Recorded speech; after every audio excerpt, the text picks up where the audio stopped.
Peggy 18.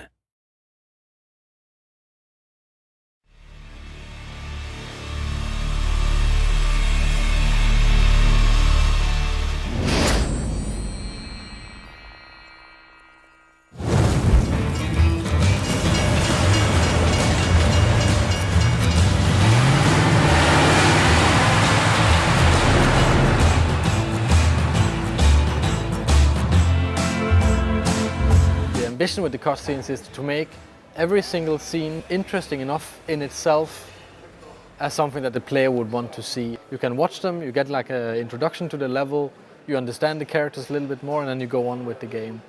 In a game like Hitman, where there is so much gameplay, there's so much within the game mechanics to challenge the players, the cutscenes also becomes a break between those kind of challenging gameplay moments. Damn it! Mr. Dexter is not someone that you want to mess with. I think cutscenes are getting better and better. They're actually much, much better at using the language of cinematography and like movie storytelling and making compelling stories and characters. And this is just a natural evolution in games to lean on what we've learned from cinema. We're actually treating it like a classical movie. We're trying always to have like these, really slow dolly moves and shooting from outside the doorway into the room and trying to have this like subtle treatment of it, and it actually works really well. We have like an awesome team of animators and environment artists and lighting and comping and the composers and sound designers. I mean, a lot of people are working really hard on making them. All right, what is it worth to you? Name your price. If they convey a sense of motivation to play the game, and we've taken a lot of care to add that to Hitman Absolution.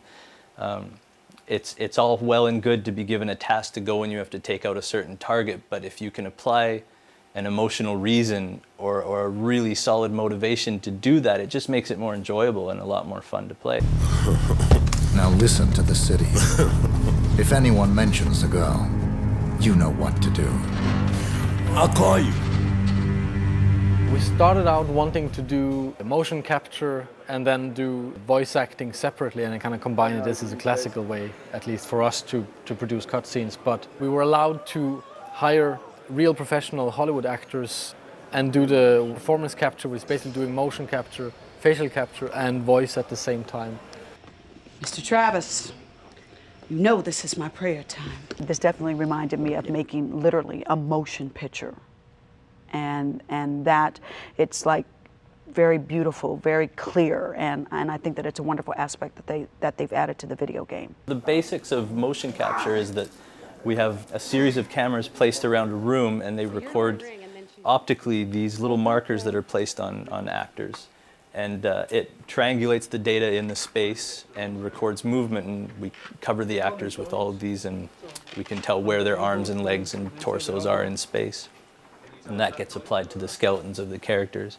Where performance capture comes in is similar, but on a far more subtle level.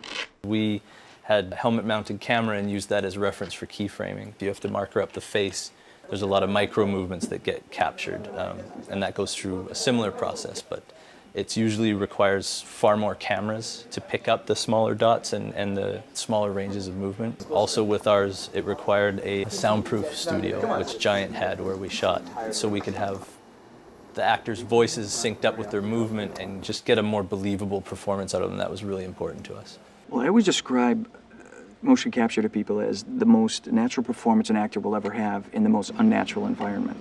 Because you're never having to cheat to camera, you're never having to cheat to a light, you're never having to worry about a camera over the shoulder, they don't have to worry about hair, makeup, lighting, wardrobe, nothing. All they're having to worry about is true performance. We found him. Okay, people, listen up. I'm giving a green light on this operation.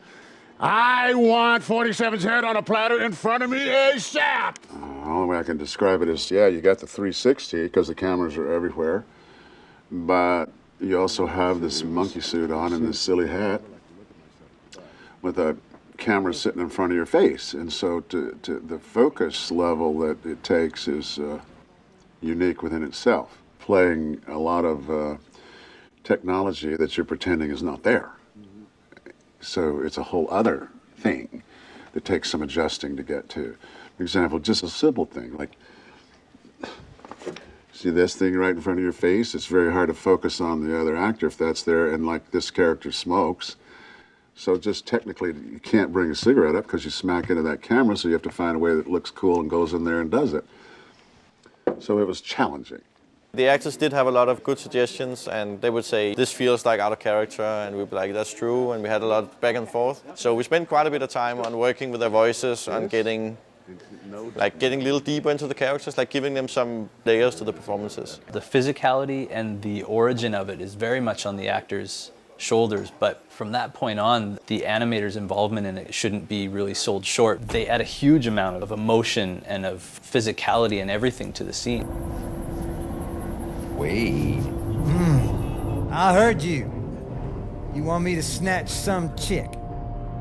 Man's gonna call you, tell you how to find her. There's a convergence where the line between cutscene and gameplay is blurring, and it's a major goal for a lot of AAA games is to have it as one fluid experience and not take the user out of the gameplay and really immerse them in the story and the characters and the universe that we've created.